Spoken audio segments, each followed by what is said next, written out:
탭댄스라는 거에 참 사람 미치게 만드는 거더만. Call me, boy. You wanna dance? I dance. You put yourself at risk if you go on that stage.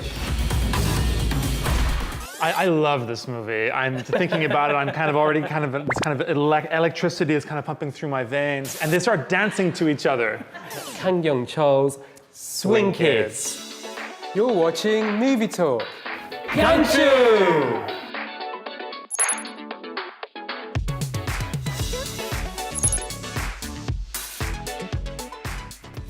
I'm Jason. And I'm Pierce. Welcome back to the show. And we have a very special film to discuss today. Just thinking about it, I'm already kind of thrilled and excited.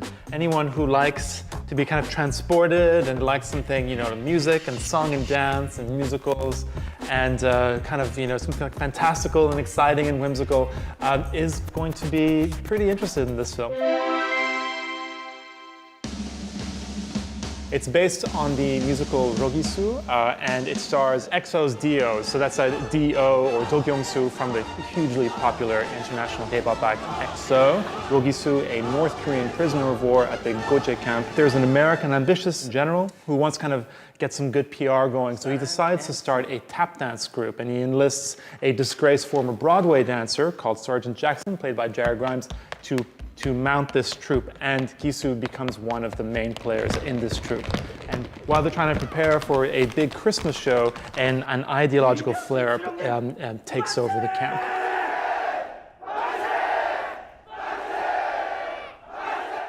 Key scene number 1.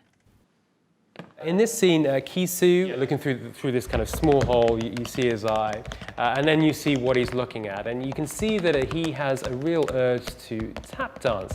Now the thing is, being a North Korean, he can't really associate with the enemy, he can't kind of embrace anything that's, you know, American or capitalist. I think the choice of tap dance for the film is really interesting.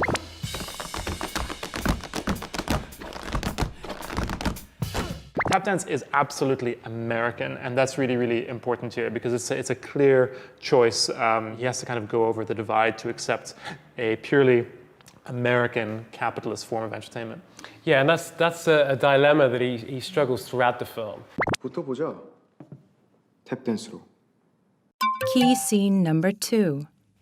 Not long after that, he finally does meet Sergeant Jackson in person, and they do have a bit of a little dance-off, and he gets really interested. And you know when you get really obsessed with something?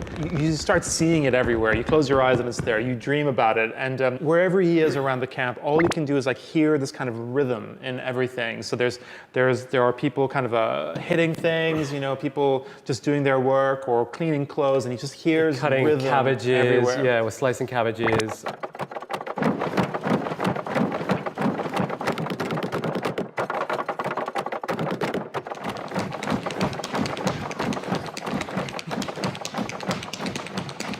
Key scene number 3. They're on separate sides of the barbed wire fence because they're in different parts of the camp, and they start dancing to each other. And while they're dancing, they have these ridiculous dances, and their dance is subtitled. I adore that scene. It's so ridiculous and goofy and utterly delightful. And I love the music as well. It's got cello or like a bass guitar, and it reminded me of the score in Bong Joon-ho's Barking Dogs Never Bite. It's a really well executed scene. And in terms of the rhythm, it works really, really well, because then you have these kind of shots of energy, and then it just stops, right? And that's kind of what happens towards the end of the film as well. Key scene number 4.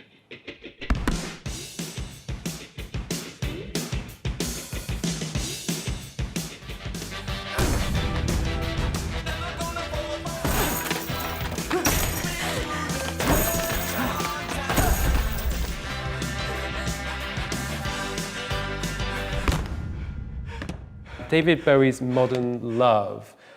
Wow, just seeing that played out. It's just the way it begins and the way it ends, and then just the cinematography, the choreography. I just can't imagine how much preparation went into, you know, pulling that off. I can't imagine how much money went into securing that copyright.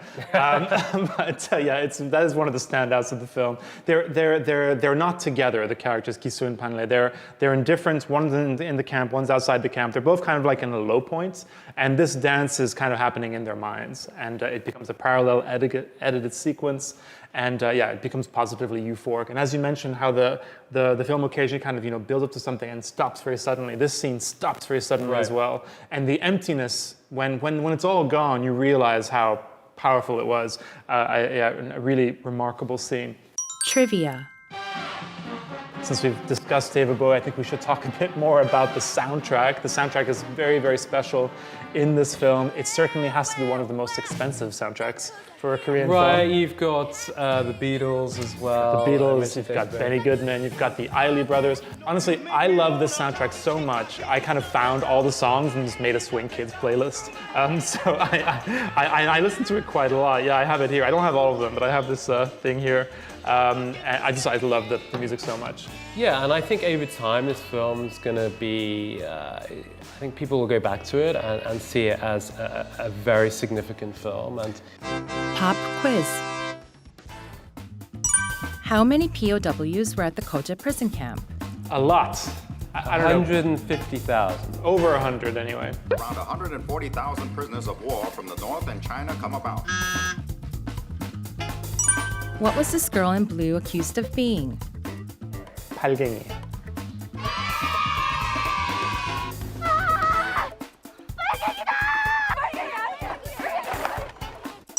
What dance does Pyeongsan perform at the audition? It's like 사물놀이.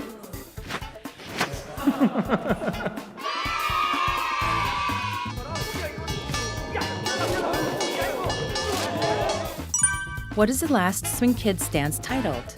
Are we allowed to say it on air? Feck ideology. Yeah. And the title of this performance is Ideology. 3, 2, 1, jump! The Korean War set Tap Dance Extravaganza Swing Kids is the most rhythmic Korean film ever made and will have you dancing in the aisles or on your couch at home. Kang Yeon-cheol's cinematic flair and remarkable sense of rhythm is a joy to behold in his scintillating Korean War musical.